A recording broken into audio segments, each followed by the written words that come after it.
Isahluko sama-28 Uvuko lukaYesu.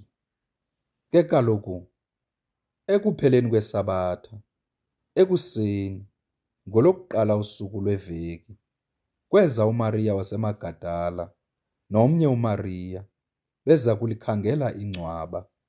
Kwasuka kwabakho unyikimo olukhulu, kuba kwakuhle isithunywa seNkosi emazulwini, seza saliqengqa ilitye lesuka emnyango, sahlala phezu kwalo. Ukubonakala kwaso ke kwaye kunjengombane, nesambatho saso sayesimhlophe njengekhephu.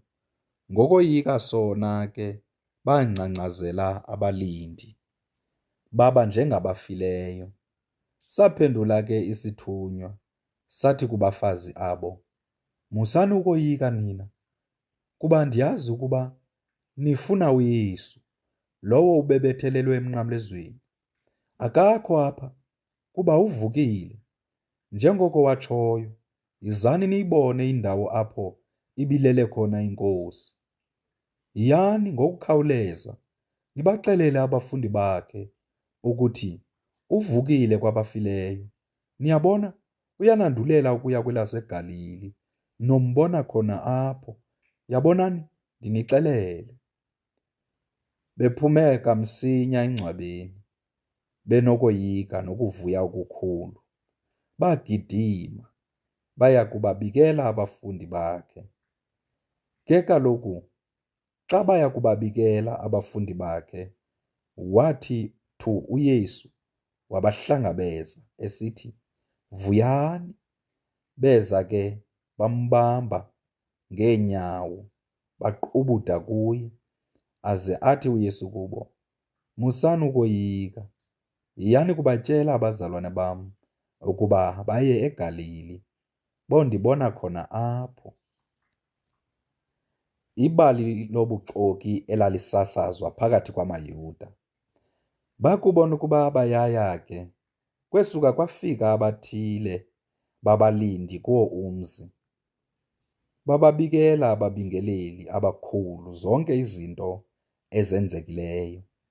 Bathe bona bakuhlanganisana namadoda amakhulu, bakubhunga, bawanika imali eninzi amasoldati lawo, besithi, "Ze nithi abafundi bakhe beza ngobusuku bambasilele.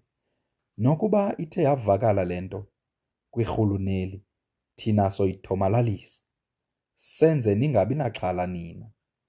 Ayithabatha ke imali leyo, enza njengoko abexelelwe ngako, laza elo lizwi laduma kumaYuda kwada kwanamhlanje. UYesu uyazibonakalisa kubafundi kwelaseGalili. Bahamba ke abafundi abali-11 baya kwelaseGalili, kuloo ntaba wayebayalele yona uYesu. Baza bakumbona baqubula kuye, ke inxenye yathandabuza. Waza uYesu wathetha kubo esithi, "Linikwe mna lonke igunya, emazulwini nasehlabathini. Hambani ngoko niye kuzenza abafundi zonke iintlanga, nibabhaptizela egameni loYise, loNyana, loMoya Oyingcwele, nibafundisa ukuba bazigcine zonke izinto endiniwisele umthetho ngazo. Niyabona, mna ndinani yonke imihla kude kube sekuphelisweni kwephakade eli." Amen.